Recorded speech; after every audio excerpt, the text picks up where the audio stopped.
នៅសល់តែមួយថ្ងៃទៀតប៉ុណ្ណោះមុនថ្ងៃទី10ខែតុលាឆ្នាំ2025ដែលថៃកំណត់ឲ្យប្រជាជនខ្មែររាប់សិបគ្រួសារចាក់ចេញពីភូមិជោគជ័យក្នុងស្រុកអូជ្រៅខេត្តបន្ទាយមានជ័យរបស់កម្ពុជា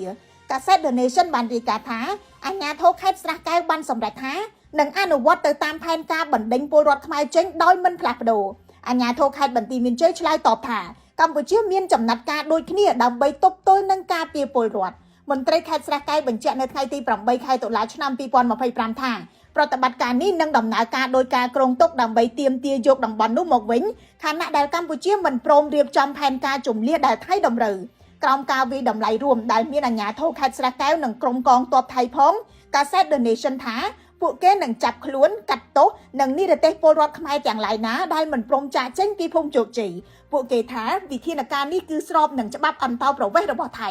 ទន្ទឹមនឹងនោះអាជ្ញាធរថៃក៏